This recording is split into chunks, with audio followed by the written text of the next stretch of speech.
Hello students.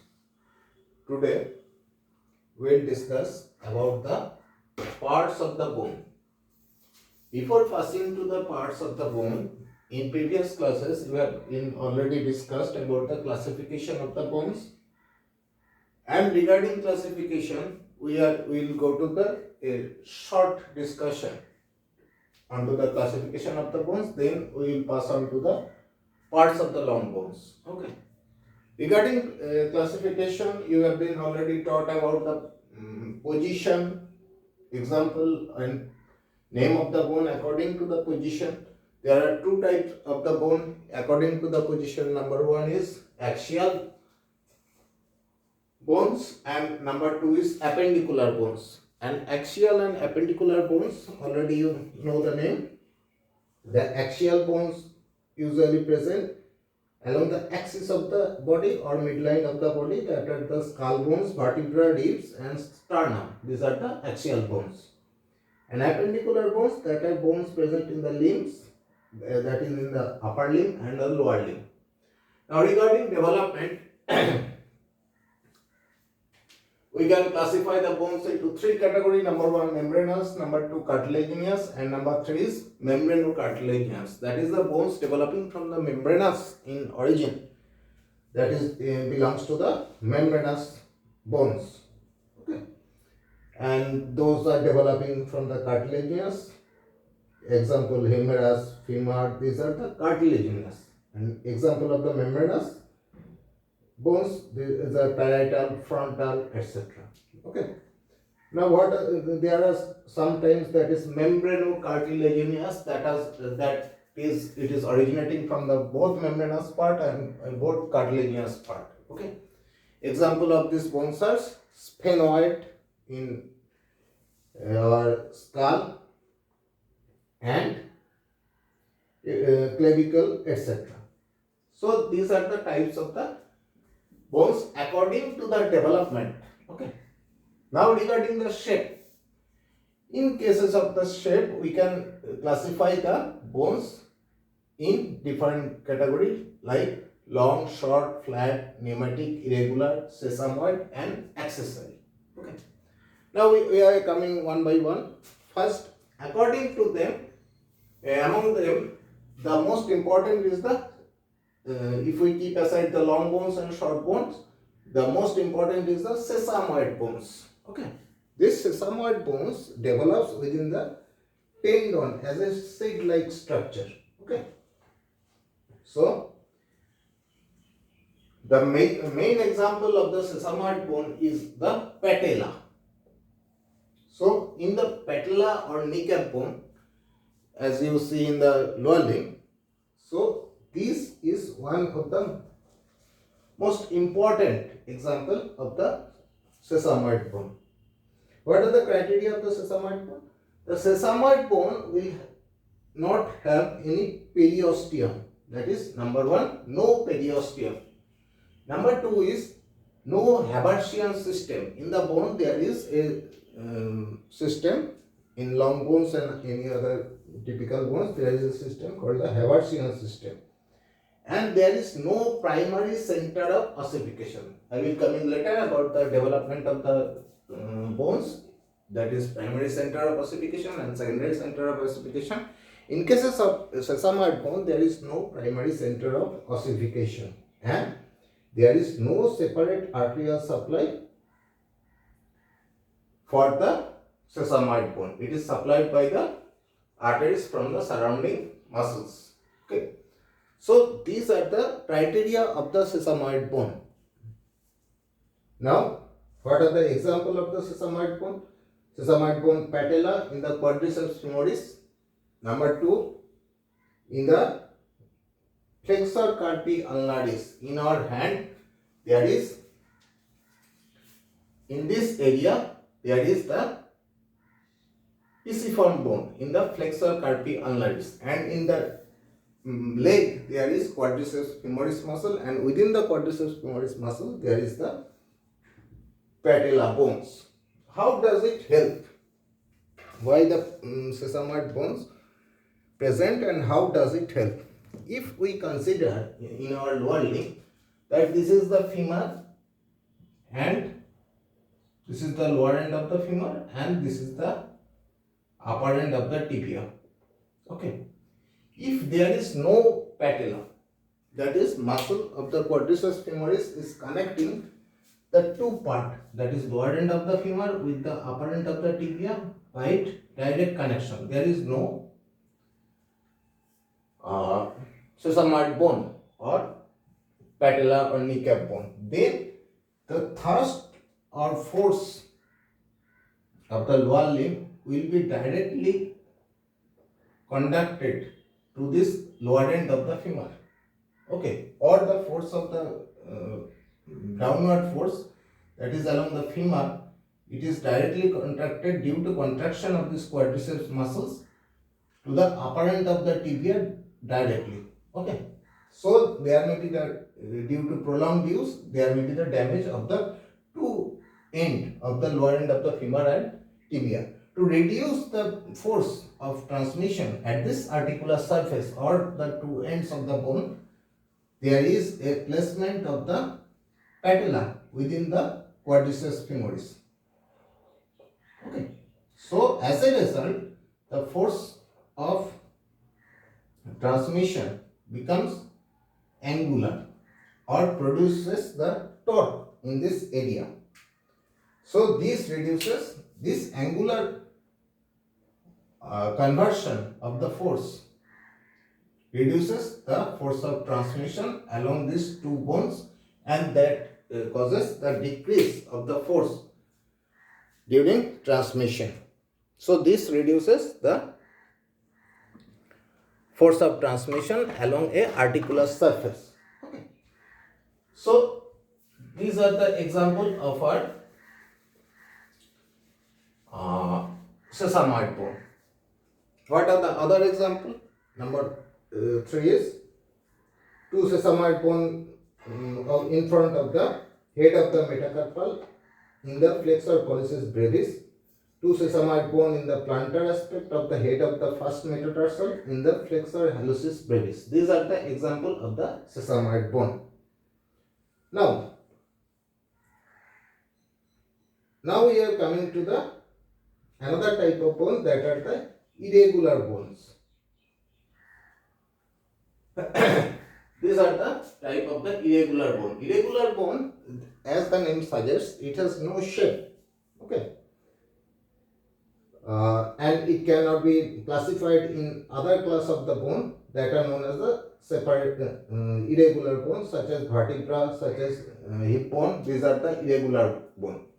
Another bone is that part is named as the flat bone. Okay. Flat bones means these are the flat in shape and consist of two layers, and here the spongy layer between the outer and inner layer of the compact bone is present. Its main function is protection. It is present in the parietal, frontal, this type of bone. Okay. Now another bone is the pneumatic bone. Okay.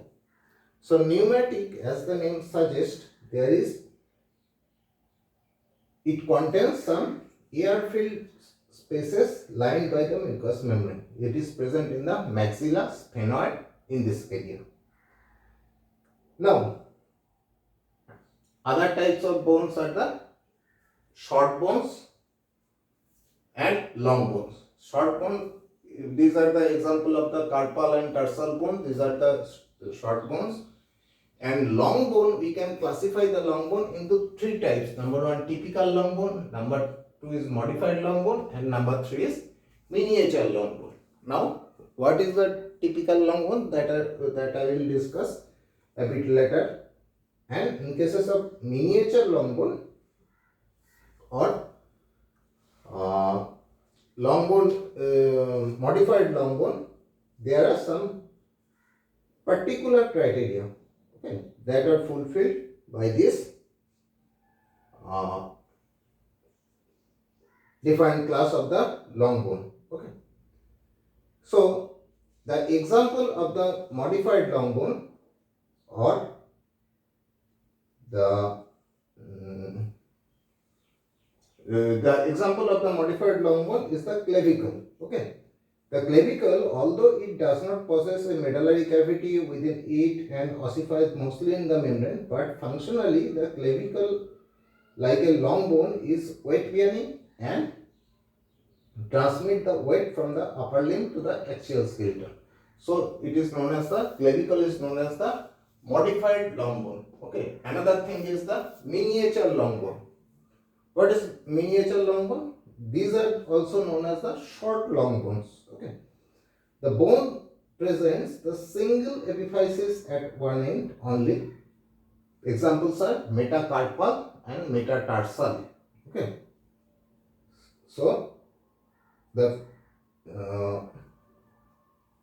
one thing I want to mention that epiphysis of the all metacarpal and metatarsal bones are directed towards the head, except the first, which is content towards the base. Now we are coming to the long bone. Criteria of the long bone. Now what are the criteria of the long bone? Long bone consists of the bones which have length greater than the breadth. This is the major criterion. Length greater than the breadth, and these are usually present in the limb where they act as a lever for the muscle. These basically the long bones are weight bearing. Okay. Now what are the parts of the long bone? If we consider a long bone, the long bone has three parts. Okay. This is the one end, this is the shaft, and this is the other end.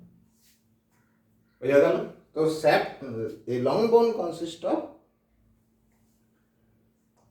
a shaft or body and two ends. This is the shaft or body. This is the one end, upper end, or this is the lower end or another end. Okay. Shaft is known as the diaphysis and consists of compact bone and contains a medullary cavity which is filled up with the bone marrow. So if we make a cross section in this area, these walls of the shaft will be made with compact bone in a fully developed bone. Okay. So this part is filled up with the compact bone, and within this there is a cavity. This cavity is known as the medullary cavity. This is the medullary cavity I have mentioned here. This cavity is made up of yellow bone marrow. This is known as the medullary cavity. Okay. So what are the parts? Shaft or diaphysis, upper end or one epiphysis, and lower end is another epiphysis. Epiphysis, and this is the diaphysis. And within the diaphysis, there is the medullary cavity which is filled up with the yellow bone marrow in developed bone. Now the shaft is narrowest in the middle and gradually expands at each end. In case of typical long bone, the shaft presents three surfaces separated by three borders, and the long bones develops within the cartilage. That is, these bones develops within the cartilage. Clear? So up to this we are just describing the parts of a long bone. Now in early fetal life, the long bone is preceded by a model of hyaline cartilage. The area where the bone formation or ossification starts to the cartilaginous model are known as the center of ossification. The center may be primary or secondary. So in the fetal life, the whole structure may not be present. Only the cartilaginous model of the shaft is appearing. Okay. So in that case, the bones develop from the hyaline cartilage, from a center. Particularly, the shaft is developing from a center, that is known as the primary center. Primary center of ossification. Ossification means bones formation. So, bone is developing from the two center. Number one, primary center of ossification, and secondary center of ossification. Now, what is primary center of ossification? Primary center of ossification is that from which the main part of the bone is ossified, the shaft of the long bones ossified from the primary center. Okay. As a rule, the center appears before birth with some exception. I am coming to the exception later. So, criteria of the primary center of ossification is that it will appear before birth. Now, secondary center, what is that? Secondary center of ossification is that form that from which the accessory part of the bones is ossified. That is the upper end or lower end. This part is developed from other center, that is known as the secondary center of ossification, and that grows developed after birth. Okay. So, these are the secondary center of ossification. There is some exception in cases of secondary center. So, a young and growing bone may present diaphysis, epiphysis, epiphyseal cartilage, and metaphysis. These are the parts a growing bone may present. What we are saying?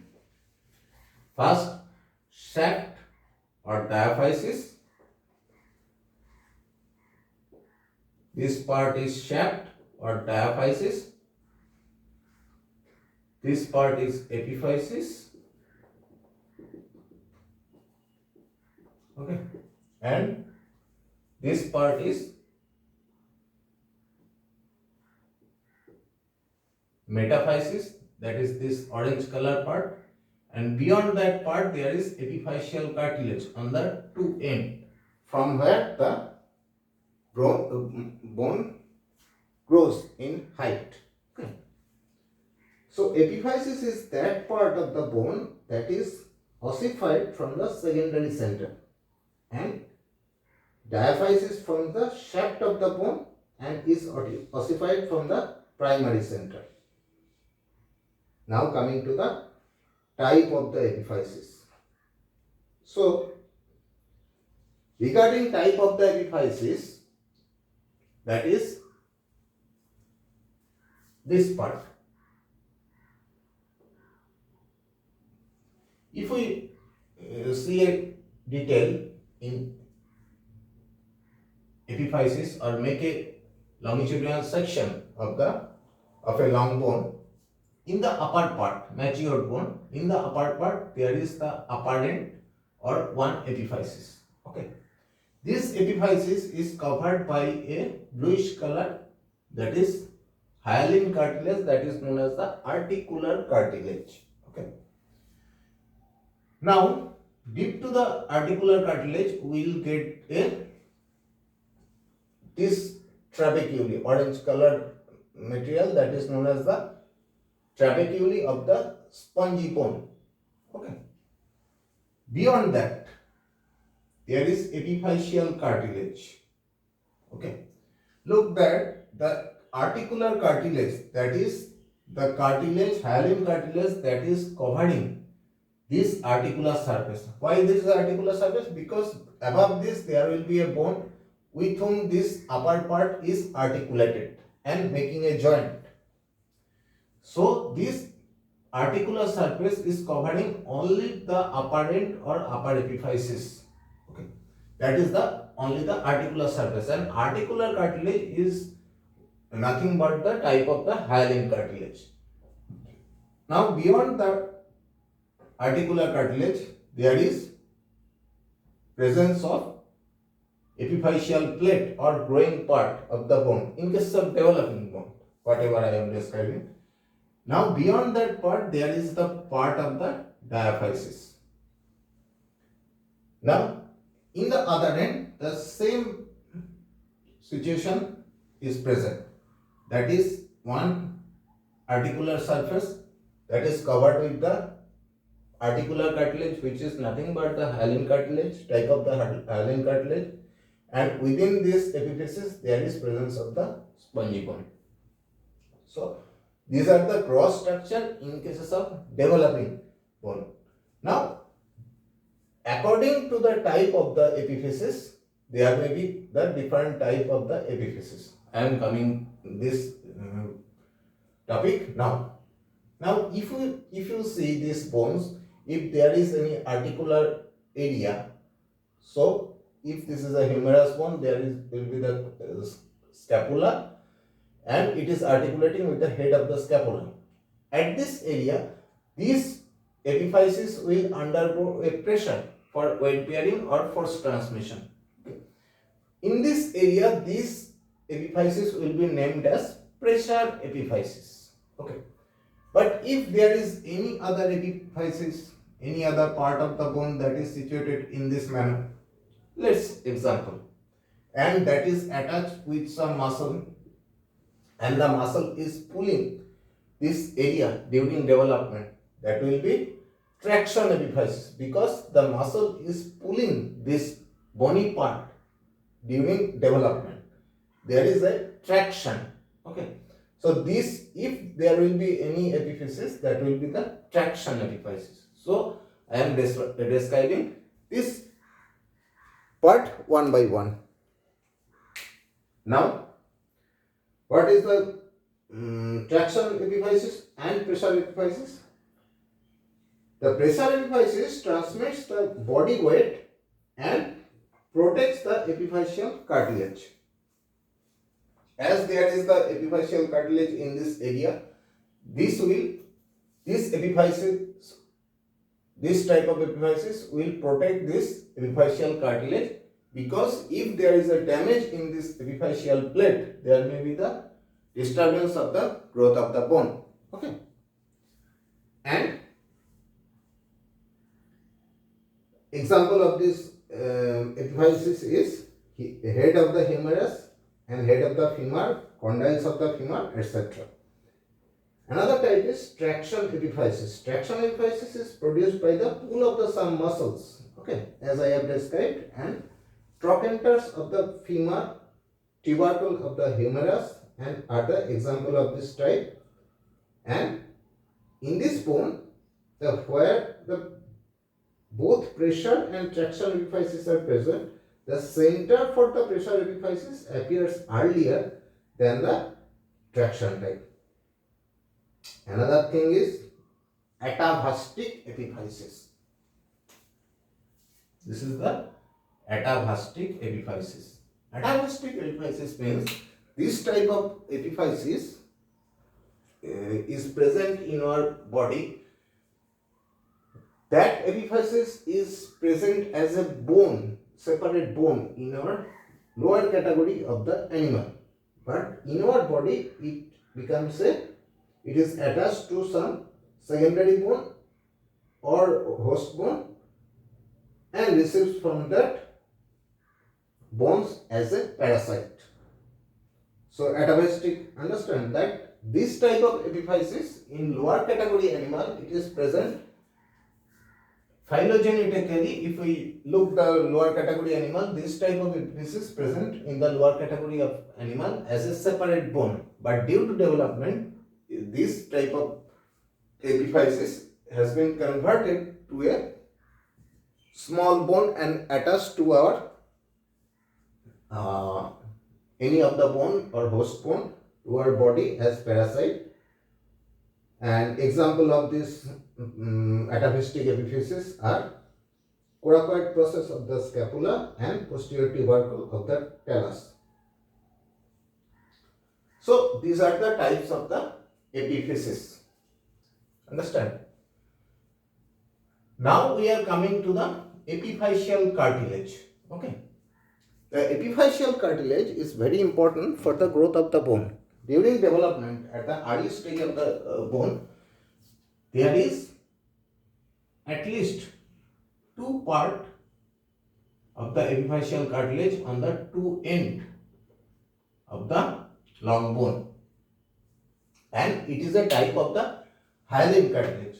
So one thing you can remember from my description, that when I am describing that the articular cartilage that is covering the articular surface of one epiphysis, and the epiphyseal plate or epiphyseal cartilage, whatever present just between the epiphysis and the diaphysis, these are also a hyaline type of cartilage. Okay, so what is the difference between the two? This hyaline type of this cartilage have no perichondrium. Okay, perichondrium. What is perichondrium? That is the covering outside the cartilage. So this cartilage never turns into or never ossifies into bones. Okay, so it remains as it is covering the articular area. But this cartilage, which is present in the epiphyseal plate, have perichondrium, and it gradually, these two epiphyseal cartilage gradually converts into the bones. So this is the difference between the two type of the hyaline cartilage. So whatever I have described, that epiphyseal cartilage is a plate of hyaline cartilage which intervenes between the epiphysis and diaphysis of the bones. Okay, epiphysis and diaphysis of the bones at the two end of the long bones, as I am describing the typical long bone. So the epiphyseal cartilage persists as long as the bone grows in length, and when full growth of the length is reached, usually during puberty, the epiphyseal cartilage is replaced by bones. Okay, and the ossification, the which end will grow earlier and which end grow later, that will be determined by the multiple factor, and one end, the ossification starts in one end earlier, and in other end it grows in slow mode, and that is under different influence. Okay, so usually the fusion between the epiphysis and diaphysis is completed earlier in females by as much as 2 or 3 years. If more than one epiphysis is present at one end or both end of the long bones, in such cases the individual epiphysis unites with the diaphysis by separate epiphyseal plate, and that situation is known as the simple epiphysis. Okay, and if the multiple epiphysis unite first with one another and later fuse with the diaphysis by one epiphyseal plate, that situation known as the compound epiphysis. Okay, so the typical long bone presents epiphysis at two ends or at each end, and epiphyseal union does not take place simultaneously at both ends. Okay, so regarding fusion of the epiphysis,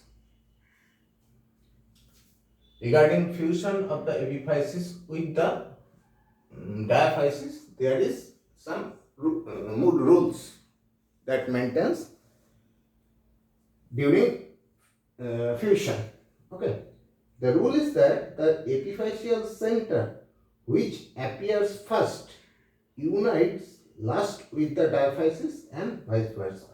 That if epiphyseal center for this end appears first, then it will join with the diaphysis at last, and reverse will be occur in cases of other epiphysis. Okay, this is the basic rule, but there is some deviation of this rule. Okay, that are coming, I will describe later. Now coming to the metaphysis. Okay. These two part is called the metaphysis. Now, what is the metaphysis? Metaphysis is that part of the bone that is just near the epiphyseal cartilage. Okay, in this region. So this part is known as the metaphysis. Now, how will you describe? Metaphysis is end of the diaphysis facing towards epiphyseal cartilage. Okay, and that end is known as the metaphysis. In a typical long bone, possessing epiphysis at both ends and metaphysis are also two, one at each end, and metaphysis disappears after epiphyseal union takes place. Yeah. So when if this part the union occurs early, the metaphysis will be abolished in this area. So up to this we have completed the metaphysis. Now what is the function of the metaphysis? Metaphysis is the most actively growing area of the long bone, number one. Number two, the bone grows in length at the expense of the metaphysis. Now metaphysis has profuse blood supply from the nutrient periosteal juxtaepiphyseal arteries. I am coming the arteries later. And muscles, ligaments, joints, capsule are attached to this epiphysis. Okay. And some part of the bones may be within this capsule, or part of the metaphysis may be within the capsule of the joint. Okay. Now,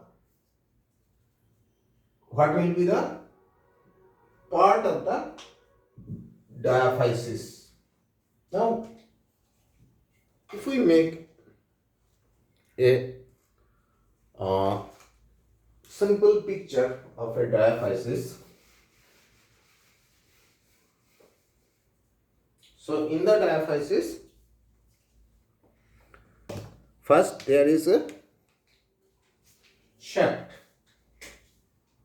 In this area, this is the diaphysis, and outer part of this shaft is made of compact bone.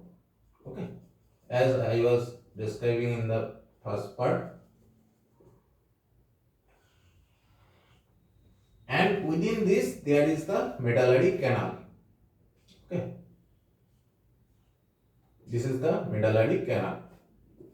This is the epiphysis, this is the diaphysis, and this is another epiphysis. And outside this compact bone, there is a layer. There is a fibrous tissue known as the periosteum. What is that? That is the periosteum. Yeah. So this periosteum is present outside this tissue. Now this periosteum is attached with the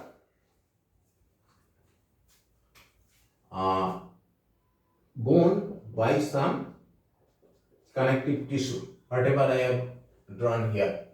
Outside part is the periosteum, and this periosteum is attached to the diaphysis part by connective tissue that is known as the surface fiber.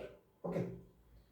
So this part, periosteum, as the name suggests, that is osteum or bone is covered on the periphery by a covering or connective tissue that is known as the periosteum layer.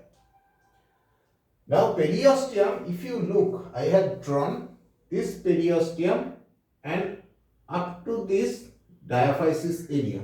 Okay, I have not attached to this to end to the epiphysis. Okay, so important fact is that periosteum is not attached to the epiphysis, but it is attached to the capsule of the joint. Understand what I am trying to focus? So, periosteum is not attached to the epiphysis, but it is covering the diaphysis part of the bones, and in the periphery it is attached to the capsule of the joints in typical condition. Okay, and within this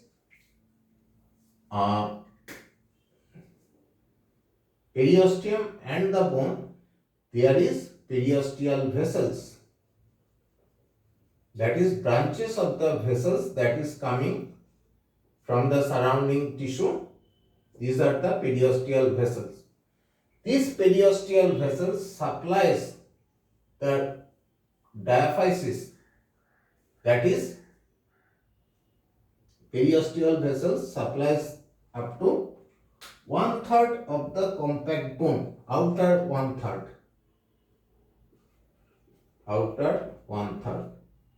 of the layer of the compact bone of the diaphysis. Now, if you see in this diagram, there is a vessel or branch of the artery that is entering through a foramen, that is known as the nutrient foramen, and the artery is also known as the nutrient artery. So, nutrient artery is coming as a branch of the systemic artery in the surrounding vessel, and it is entering through a foramen that is known as the nutrient foramen, and it is the major artery that is supplying the diaphysis or whole bones after development and during development particularly. So, in one bone, in a typical long bone, nutrient artery is present only one, but it may be more than one also. In adult bone, the nutrient artery, direction of the nutrient artery is oblique, but in cases of developing bone, the nutrient artery, direction of the nutrient artery, if we consider that here is the, it is a developing bone, and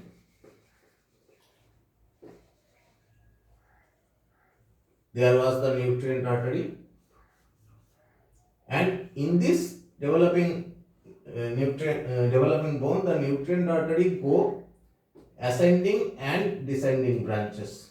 Okay, in the developing bone there will be the two branches that goes on the two end. Okay, and as gradually there is discrimination of the growth of the bone, as I have described previously, that one end grows earlier than the another ends. So, due to discrimination of the any ends of the bone, these foramen become oblique. Okay, these foramen become oblique. As a result, we get in adult bone this nutrient foramen as a oblique or not straight foramen. Okay, through this foramen the nutrient artery comes and it divides into ascending and descending branches to go to the each end of the diaphysis. Now then what happens? Nutrient artery, fate of the nutrient artery. When it is coming, if I am considering the lower end, it is coming through the medullary canal, and then it is coming up to the metaphysis area, and in the metaphysis area there is a formation of the loop. Remember one thing, that this epiphyseal cartilage is not supplied by any artery. The nutrition of this epiphyseal cartilage comes from the two sides. That is one from the metaphyseal artery, these are the metaphyseal artery, and another from the epiphyseal artery. This is the epiphyseal artery. Okay. And this diffusion of the nutrition from the epiphyseal artery, from the epiphysis area, and diffusion from the nutrition from the metaphyseal artery from this metaphyseal area, the nutrients comes in this epiphyseal plate, and there is no separate blood supply for this epiphyseal plate. Okay. So whatever I am describing, that nutrient artery coming to this area and forming a hairpin like loop in this area. So if there is any infection in this area and there is no connection of the other arterial supply in this area, the infection may come in this area through this branch of the nutrient artery and get stagnated to this developing end of the bone, that is near the epiphyseal plate along the metaphyseal artery. Particles or organism get stagnated in this hairpin like loop area.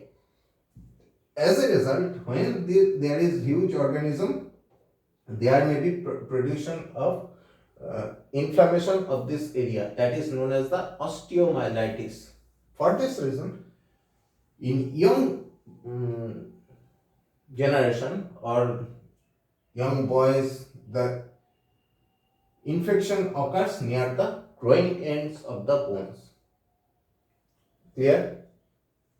Now, during development, there is also some few branches of the artery that may supply around the metaphyseal area, that is known as the juxtaepiphyseal arteries. Okay. So these are the branches of the arteries that are supplying the interior of the bones or diaphysis. Now, up to what extent of the thickness it is supplied? As I have mentioned, that periosteal artery is supplying the outer 1/3 of the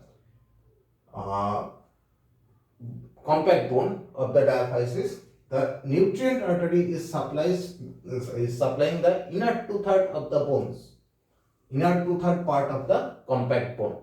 Okay. Now, what are the rest part of the bone within the cavity?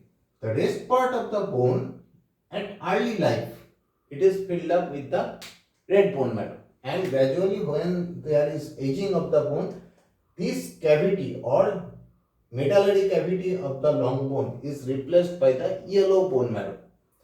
But this spongy bone retains its hematopoietic function by maintaining its red bone marrow in adult life in a certain amount.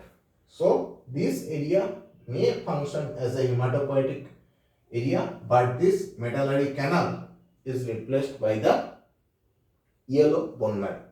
So these are about the blood supply and its applied importance in a case of typical long bone.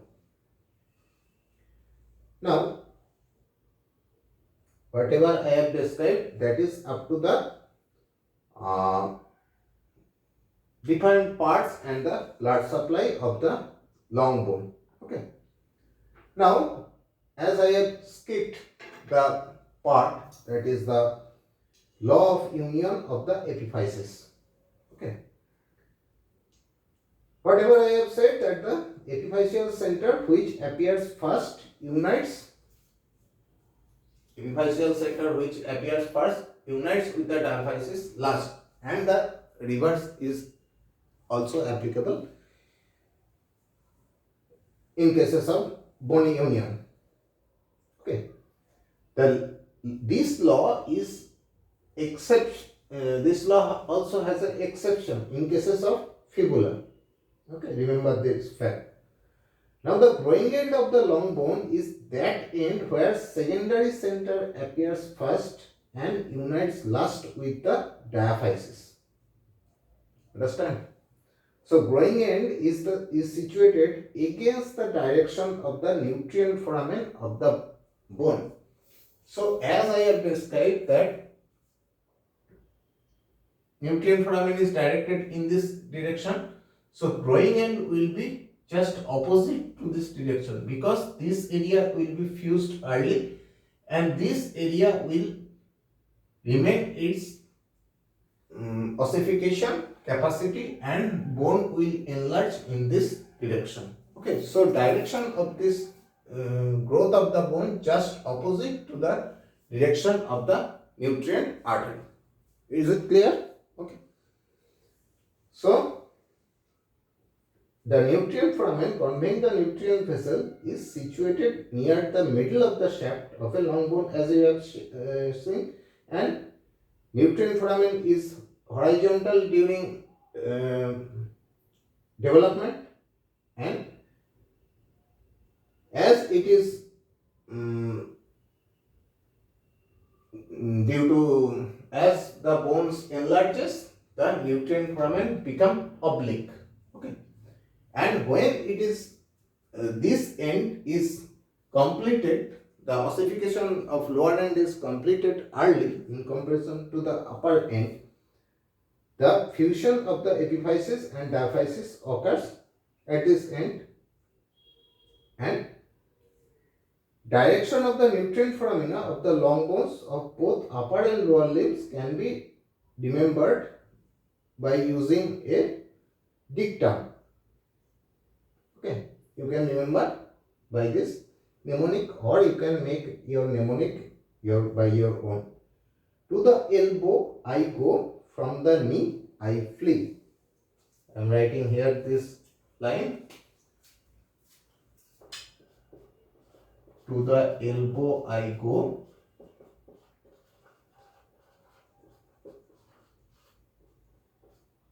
comma, to the knee I flee. Okay, this is one of the mnemonic of the to remember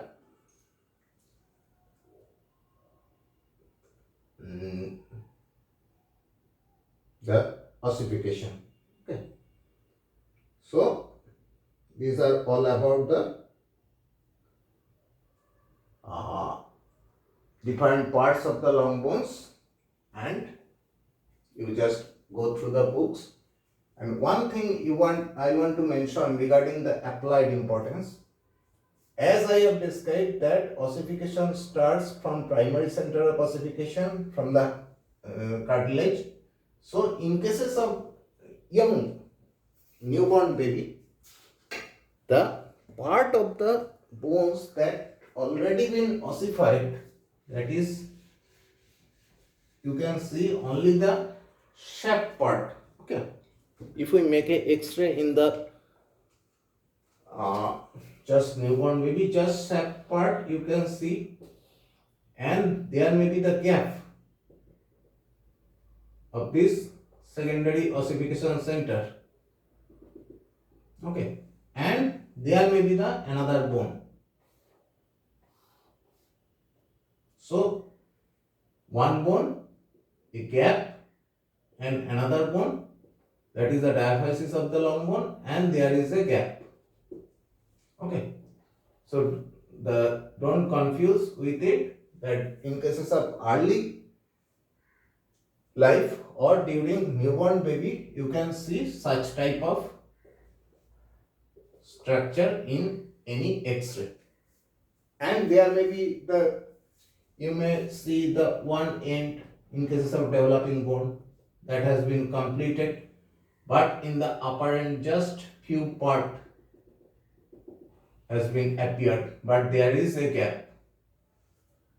That also denotes that it is a developing bone. So this is all about parts of the long bone. Thank you.